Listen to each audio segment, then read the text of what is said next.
प्यारे बच्चों, हम लोग अध्याय 2 के स्थिर वैद्युत विभव तथा धारिता के बारे में पढ़ रहे थे। तो इससे पहले जो वीडियो है उसमें किसी विद्युत क्षेत्र के भीतर वैद्युत विभव तथा वैद्युत विभवांतर क्या होता है इसके बारे में हम लोगों ने पढ़ा।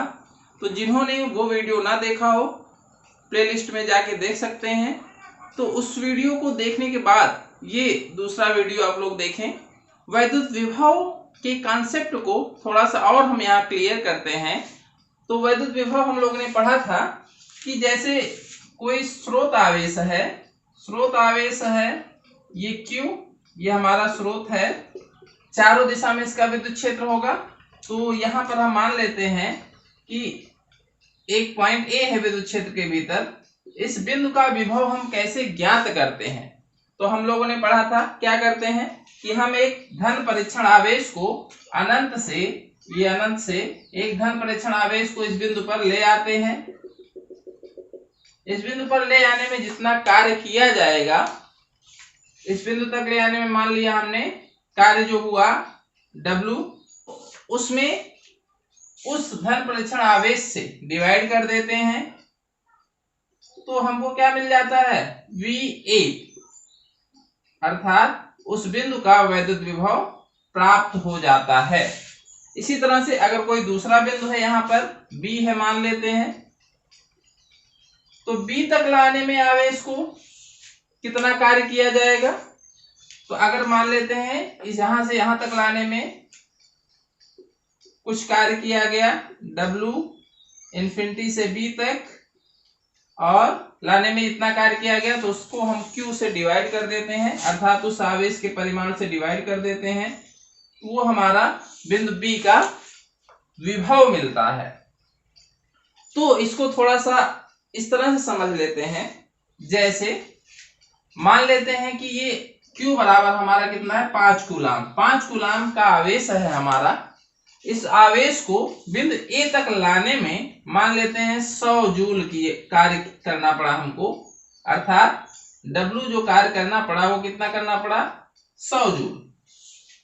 तो A का विभव हमें कैसे मिलेगा? अभी हम लोगों ने निकाला W बाई Q। तो A का विभव कैसे मिलेगा? 100 बटे 5, अर्थात 20 वोल्ट। A का विभव हमारा कितना हो गया? 20 वोल्ट। इसी तरह से अगर यहां पर 10 कूलाम आवेश को हम बिंदु A पर ले आ रहे हैं, दूसरी कंडीशन हम मान लेते हैं, यहां पर जो दूसरा आवेश ले आ रहे हैं हम लोग, वो कितना ले आ रहे हैं? 10 कूलाम। तो अगर 5 कूलाम को लाने में यहाँ 100 जूल कार्य करना पड़ता है, तो 10 कूलाम आवेश को ले आने में यहाँ पर जो कार्य करना पड़ेगा वो कितना करना पड़ेगा? 200 जूल। ये कार्य करना पड़ेगा। तो अब इस बिंदु का विभव फिर हम निकालेंगे तो W बाई Q से।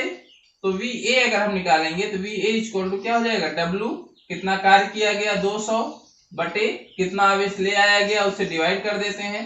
तो प्रति एकांक आवेश को ले आने में किया गया कार्य निकल आता है। तो ये हमारा हो गया 20 वोल्ट।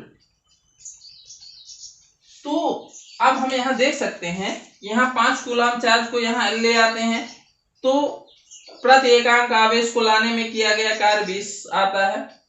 तो आवेश का परिमाण अगर बदल जाए तो कुल कार्य हमारा बदल जाएगा। यहाँ 100 जूल कुल कार्य करना पड़ा था 5 कूलाम आवेश को लाने में। 10 कूलाम आवेश को लाने में यहाँ 200 जूल कार्य करना पड़ा हमको। लेकिन प्रति एकांक आवेश को लाने में किया गया कार्य जब हम निकालते हैं, अर्थात आवेश के परिमाण से डिवाइड कर देते हैं, तो वो उस बिंदु का विभव बताता है। तो यहाँ पर हमने देखा कि इसमें भी बिंदु A का विभव हमारा कितना आया? 20 वोल्ट, अर्थात प्रति एकांक आवेश को लाने में किया गया कार्य कितना आया? 20 आया। इसी तरह से यहाँ भी देखा हमने 10 कूलाम चार्ज को भी ले आते हैं, तो प्रति एकांक आवेश को लाने में किया गया कार्य कितना आएगा? 20 ही आएगा। तो इस प्रकार हम देख सकते हैं कि बिंदु A के बारे में अगर हम कुछ जानना चाहें तो बिंदु A पर प्रति एकांक आवेश को लाने में किए गए कार्य का मान जो है नहीं बदल रहा है। A का जो विभव है वो इनके लाए गए आवेशों पर निर्भर नहीं करता है, क्योंकि हम लोग वहां प्रति एकांक आवेश के लिए निकालते हैं।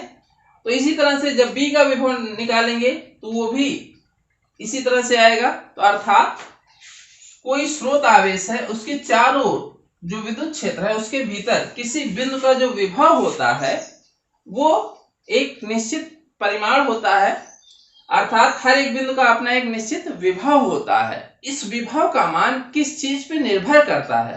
तो ये विभव तब बदलेगा जब यहाँ पर विद्युत क्षेत्र बदल जाएगा, अर्थात किसी निश्चित विद्युत क्षेत्र के भीतर हर एक बिंदु का वैद्युत विभव क्या होता है? निश्चित होता है।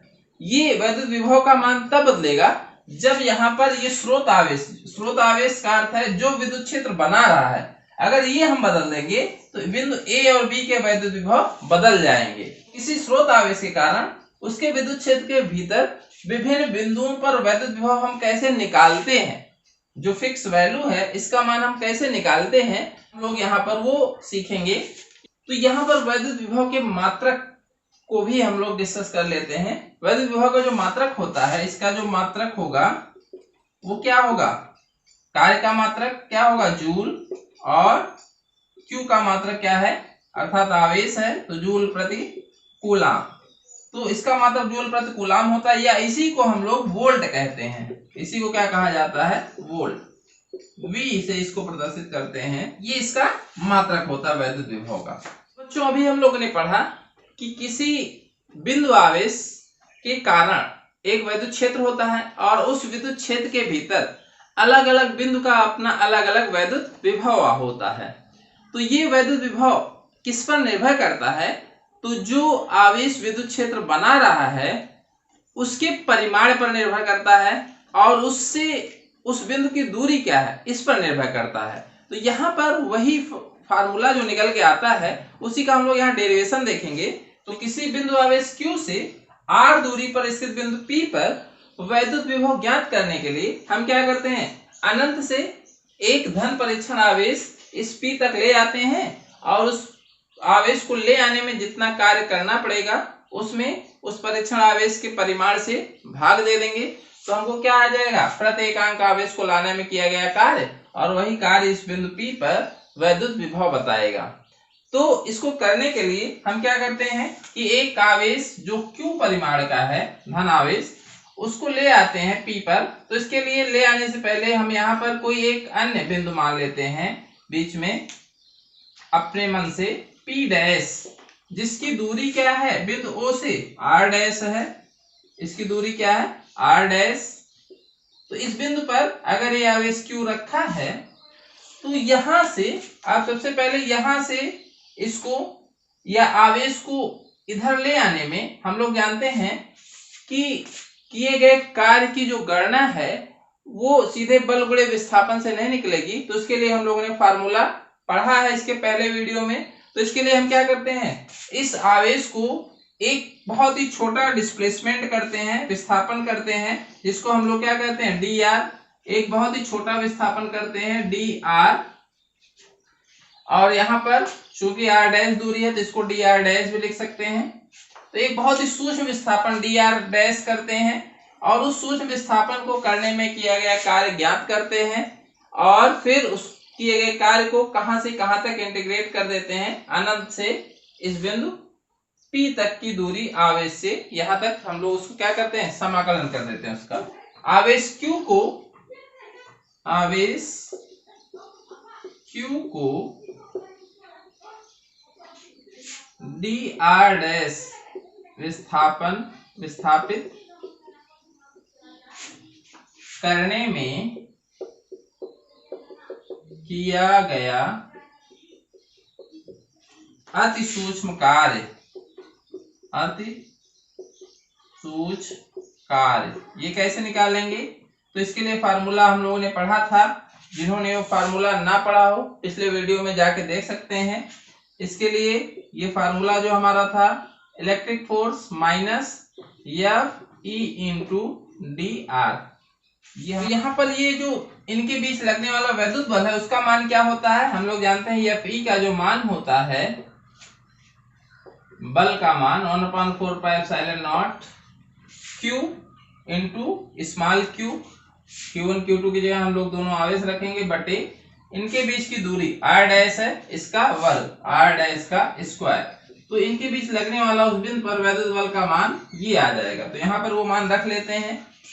तो ये हो जाएगा माइनस 1/4πε0 Q इंटू Q बटे R डैश का स्क्वायर इंटू dr डैश।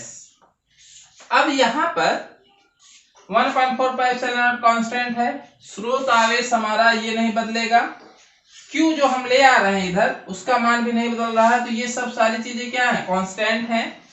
तो इसको हम लोग क्या कर सकते हैं, ये सारी चीजों को हम लोग इंटीग्रेशन से बाहर ले सकते हैं। 1/4πε0 Q इंटू Q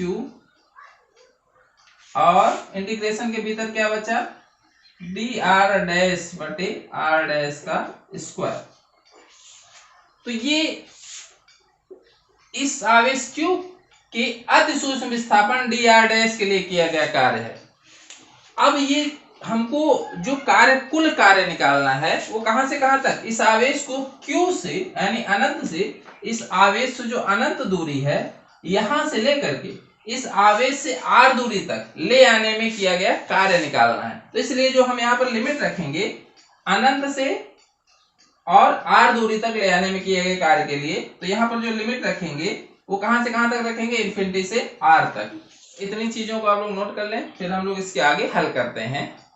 तो आवेश Q को अनंत से r दूरी तक लाने में किया गया कुल कार्य कैसे निकालेंगे, तो सबसे पहले हम लोग ने जो अभी फार्मूला निकाला था उसको लिख लेते हैं। -1/4πε0 Q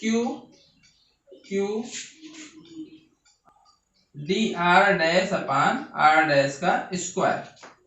तो इसमें कुल कार्य जब निकालेंगे तो यहाँ पर लिमिट रखेंगे कहां से कहां तक हम उसको किया गया कार्य निकालना है, तो इन्फिनिटी से r तक यहाँ पर लिमिट रख देंगे, इन्फिनिटी से r। अब हम लोग इसका इंटीग्रेशन करेंगे तो ये किया गया कार्य जो कुल होगा उसको हम लोग टोटल कार्य को क्या मान लेते हैं, W। यहाँ पर हमारा जो फार्मूला बनेगा 4πε0, तो इसका जो इंटीग्रेशन हो जाएगा वो हो जाएगा -1/r डैश, और यहाँ पर लिमिट रखेंगे इन्फिनिटी से r तक। तो यहाँ एक माइनस पहले से है तो ये हमारा माइनस माइनस प्लस हो गया, तो ये जो बचा Q/4πε0 और यहाँ पर लिमिट, तो अपर लिमिट पहले रखते हैं, माइनस ये प्लस हो गया तो 1/r माइनस लोअर लिमिट रखते हैं इन्फिनिटी, तो ये हमारा हो गया W। इसको यहाँ पर लिख देते हैं। अब ये 1/∞ 0 हो जाता है तो हमारा क्या बचा, W = Q into Q/4πε0 into r। अब ये तो आया, इस आवेश Q को अनंत से इस बिंदु P तक लाने में किया गया कुल कार्य आ गया। तो एकांक आवेश को लाने में किया गया कार्य कैसे निकालेंगे, तो हम लोग क्या करते हैं, किए गए कुल कार्य में Q से डिवाइड कर देते हैं, तो Q को इधर ले आएंगे, अतः W/Q। तो W/Q जब निकालेंगे तो ये क्या हो जाएगा, 1/4πε0 इंटू Q/r, और W/Q ही क्या बताएगा, इस बिंदु पर वैद्युत विभव बताएगा। अतः